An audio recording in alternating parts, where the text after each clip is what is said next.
घरों में बेवजह साफ सफाई के नाम पर या सजावट के नाम पर बहुत सारी ऐसी चीज़ों को भर लेना जो हमारे काम की नहीं है। बेवजह की कपड़ों को इकट्ठा कर लेना, उन्हें बार बार सही सलामत करके दुरुस्त करके फिर रख देना, तो ये कोई सफाई नहीं होती है।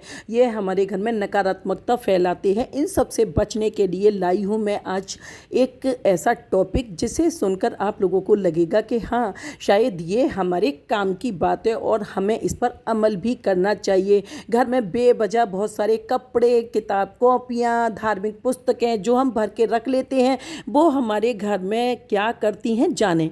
हाय एवरीवन, कैसे हैं आप सब। उम्मीद करती हूँ सभी हष्ट पुष्ट होंगे, मस्त होंगे, व्यस्त होंगे। अक्सर देखा गया है कि हम बहुत सारी चीज़ें अपने घर में ऐसी रख लेते हैं जिनको हम किसी ना किसी निशानी के रूप में, यादगारी के रूप में या अपनी ही याद के रूप में अपने घर पे उनको जमा करके रखते हैं। नतीजा निकलता है कि उससे हमारे घर में जो पॉजिटिविटी होती है वो नेगेटिविटी में बदल जाती है, यानी कि सकारात्मकता हमारी घर से दूर होने लगती है और नकारात्मकता हमारे घर में प्रवेश कर जाती है। कभी कभी हम बहुत ही प्यार से बड़ा धन जोड़ के, कभी कभी ना बहुत बहुत मेहनत के बाद, हम सारी उम्र भर की कमाई करने के बाद बहुत प्यारा सा एक घर बनाते हैं और उस घर में हम बहुत अच्छे तरीके से पूजा पाठ करके गृह प्रवेश करते हैं। लेकिन होता क्या है कि हम जो खुशहाली भरी लाइफ जीना चाहते हैं उसके विपरीत हमारे साथ हो जाता है बिल्कुल उल्टा। सारे हमारे बनते हुए काम बिगड़ने लगते हैं, हर चीज़ उलट पुलट हो जाती है। पहले जो कम मेहनत से हमें हासिल होता था, अब मेहनत कर करके हम थक जाते हैं लेकिन हमें परिणाम ज़ीरो मिलता है। कितना भी मेहनत करके हम धन कमा लें लेकिन हमारा धन जो है रुकना तो बहुत दूर की बात है, संचित होने का नाम ही नहीं लेता है। लाख कोशिशें कर लें, हमारा मेहनत से कमाया हुआ धन या तो बेवजह की आई हुई बीमारियों में चला जाता है, कोर्ट कचहरी में चला जाता है, कुछ ना कुछ ऐसा झंझट लग जाता है जिसके चलते हम मानसिक तौर पर भी बीमार होने लगते हैं। हमारा सुकून, शांति सब कुछ खो जाता है और जब ऐसी कंडीशन होती है तो कोई भी अच्छे काम की कल्पना हम कैसे कर सकते हैं। और ये सब होता कैसे है, कहीं ना कहीं हम ही खुद अपनी ही चीज़ों के कारण या अपनी ही आदतों के कारण खुद की लाइफ में ये सारी चीज़ें पैदा कर लेते हैं। जैसे आज मैं लाई हूँ टॉपिक कि घरों में अक्सर देखा होगा कि प्रचलन होता है, छोटे भाई बहन या बड़े भाई बहन जो भी हैं एक दूसरे के कपड़े अदल बदल के पहनते हैं। या फ्रेंड्स में भी आजकल ये चलन है कि भाई फैशन का ज़माना है, एक बार कोई ड्रेस पहन ली तो दोबारा पहन ली तो शान कम हो जाएगी। लेकिन इसके पीछे जो कारण है ना वो बहुत डराने वाले हैं। शास्त्रों में कहा जाता है कि ना तो अपना कपड़ा किसी को पहनने को दें और ना ही किसी दूसरे का कपड़ा पहने, क्योंकि हम जब कपड़ा पहनते हैं उस कपड़े में हमारी एनर्जी होती है और इसी तरीके से सामने वाले के कपड़े में सामने वाले की एनर्जी होती है। अब वो नेगेटिव थॉट्स वाला है या पॉजिटिव, तो जो भी थॉट्स उसके होंगे वो हम उसके कपड़े इस्तेमाल करेंगे तो हमारे अंदर आ जाएंगे। इसीलिए बुजुर्गों ने जो परंपरा चलाई थी कि पहले जब कोई इंसान इस दुनिया से विदा हो जाता था तो उसके कपड़ों को जला दिया जाता था। लेकिन अब क्योंकि कपड़े महंगे महंगे होते हैं, आजकल लोगों को इंसानों से ज़्यादा उनकी चीज़ें बहुत प्यारी होती हैं और संचित करके उन चीज़ों को रख लेते हैं। ये सबसे बड़ी कमी है। अपने ही कपड़े हों, हम बहुत सारे कपड़े ले लेते हैं। खासकर हम लेडीज़ को बहुत शौक होता है न्यू ड्रेसेस चेंज करने का। भाई खूब शौक पूरा कीजिए, ड्रेसेस पहनिए, सब कुछ कीजिए, लेकिन जो कबर्ड में भर के रख रखा है ना कि एक लाइन से लगे पड़े हैं कपड़े और उन कपड़ों को हम सालों साल नहीं पहनते, तो वो हमारे घर में नकारात्मक ऊर्जा देने लगते हैं। कपड़ों का हो, जेवर का हो, कोई भी चीज़ हो, हर चीज़ का, कॉपी किताबों का ढेर लगा के बहुत से लोगों को मैंने देखा है, न्यूज़पेपर्स लाइन की लाइन लगी रहती है। मेरा मानना तो ये है, मैं टाइम टू टाइम चाहे अपने कपड़े हों, चाहे अपने किचन में इस्तेमाल होने वाला कोई सामान जैसे बर्तन हो या कोई भी खाने पीने की चीज़ हो या कोई इस्तेमाल करने वाली चीज़ हो जिससे ज़्यादा टाइम तक हम नहीं इस्तेमाल कर रहे हैं, सिर्फ उसको हमने एक जगह स्टोर करके रख दिया है, तो उस चीज़ के लिए मैं कभी भी ये नहीं कहूँगी कि इस चीज़ को हम जमा करके रखें, क्योंकि कभी कभी जो चीज़ें हमारे लिए बेजान होती हैं, बिना मतलब की होती हैं, बिना काम की होती हैं, वो शायद किसी दूसरे के काम आ जाएं। इसी तरीके से बच्चों के स्टेशनरी होते हैं, बच्चों के पेन, पेंसिल, बहुत सारी इरेजर्स वगैरह, तो काफ़ी टाइम पहले से मैंने हमेशा से सबके साथ मिल के बांट के हमेशा से जीने का तरीका सीखा है और लोगों को सिखाया है। जब मेरे बच्चे छोटे थे तो उस उस वक़्त उनकी बहुत सारी स्टेशनरीज़, बैग, काफ़ी सारी चीज़ें न्यू की न्यू रखी रहती थी। स्कूल यूनिफ़ॉर्म्स, बहुत सारी चीज़ें ऐसी थी जो मेरे मतलब की नहीं थी, मेरे बच्चों के मतलब की नहीं थी, क्योंकि 1 इस्तेमाल करेंगे, 2 इस्तेमाल करेंगे, कितनी करेंगे।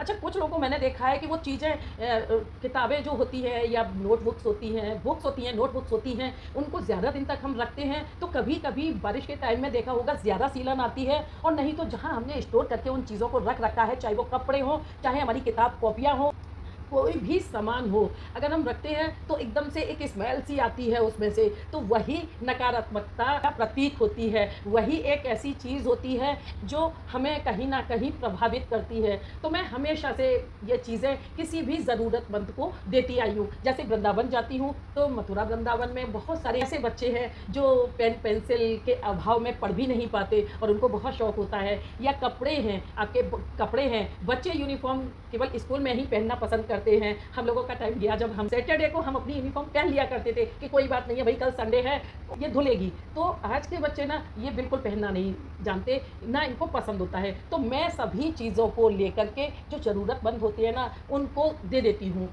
मेरे किचन के बर्तन हो चाहे कुछ भी हो, लेकिन मैंने हमेशा, घर में बहुत लोगों को मैंने देखा है बर्तन चटक जाते हैं, टूट फूट जाते हैं, उनको भी सहेज के रख लेते हैं। कोई कहता है हम फर्स्ट टाइम घूमने गए थे वहाँ से लेके आए थे, कोई कहता है हमें ये हमारी फ्रेंड ने दी थी, ये उसकी निशानी रखी है। अगर ऐसी कोई चीज़ है भी, आप रखना भी चाहते हो, तो उसको थोड़ा सुंदर सा रूप दे लो, उसको थोड़ा सा आकार दे लो, तो आप उसको रख सकते हो। नहीं तो टूटे फूटे बर्तन, कटे फटे कपड़े, पुराने ज़्यादा टाइम तक रखे हुए कपड़े, जिनको आप महीनों सालों इस्तेमाल नहीं कर रहे हो, ऐसी सभी चीज़ें हमारे लिए बहुत ख़राब होती हैं। हाँ, इससे पहले मैं नहीं जानती थी, तो मैं भी काफ़ी स्टोरेज करके रखती थी, लेकिन जब इन चीज़ों का पता हमें कब चलता है, जब हमारे साथ कुछ उलट-पुलट होने लगता है। और हर कोई ज्ञानी नहीं होता, कोई भी ज्ञान सीख के परफेक्ट नहीं आया है इस दुनिया में। हर किसी को किसी न किसी से कुछ ना कुछ सीखने मिलता है। तो जब जागो तभी सवेरा वाली कहावत चरितार्थ करते हुए, जब किसी से हमें कोई अच्छी खबर मिलती है, उसको हमें पकड़ लेना चाहिए। तो मैं जिस तरीके से करती हूँ, अरे कहीं भी आप देख लो, कोई बच्चा हो, कोई बहुत सारे ऐसे मिल जाते हैं, छोटे-छोटे बच्चे जिनके तन पे कपड़े नहीं होते हैं, कुछ लेडी ऐसी होती हैं जिनके कपड़े मैले-कुचैले हैं, फटे हुए हैं, तो उनको हम अगर ये कपड़े दे देते हैं,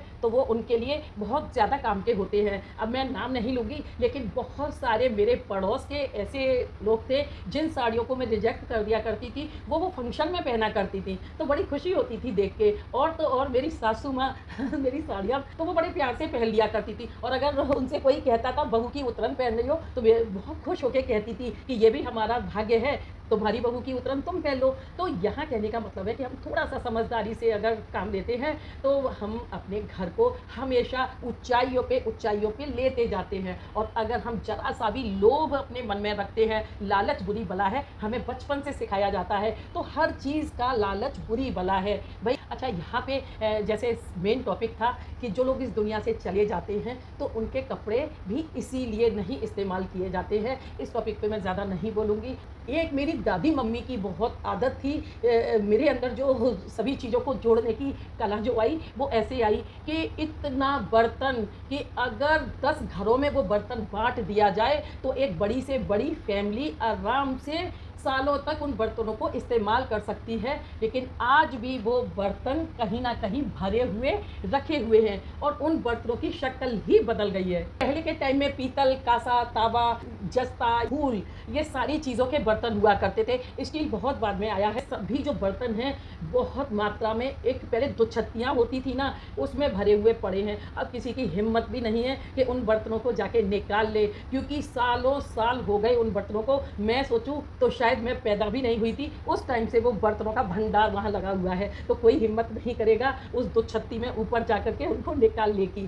तो वहाँ पर भी बहुत सारी चीज़ें ऐसी हुई जो कभी सोची नहीं थी। तो कहते हैं ना कि कभी-कभी हम अपने लालच से, अपनी मोह ममता से खुद का ही लॉस करते जाते हैं, करते जाते हैं, करते जाते हैं। तो सभी से मेरी रिक्वेस्ट है कि अगर आप लोगों ने भी अपने घर में अपने कपड़े, बर्तन या कोई भी चीज़, यहाँ तक कि जो हमारी मेकअप की चीज़ें होती हैं ना, उनको भी हमें ज़्यादा इकट्ठा नहीं करना है। किताब, कॉपियाँ जो भी हो, मैगज़ीन्स हो, जो भी हों, या किसी को नहीं देना चाहते तो खुद ही मेहनत करें। अब जैसे मेरे कुछ एक नॉवेल्स हैं और मेरी कुछ एक मैगज़ीन्स हैं जिनको मैं किसी को नहीं देना चाहती, तो मैं उनको टाइम टू टाइम पढ़ती हूँ। इसी तरीके से हम किसी भी तीर्थ स्थल में जाते हैं, अपने घर में धार्मिक पुस्तकें ला के रख लेते हैं, लेकिन उनका पठन नहीं करते। सोचिए, धार्मिक पुस्तकों को अगर हमने एक के ऊपर एक तरह ऊपर लगा के रख दिया और उसको देख रहे हैं कि भाई हमारे यहाँ भंडार है, तो ये हमारे लिए सबसे ज़्यादा खराब चीज़ है। ये हमारी सुख शांति सब कुछ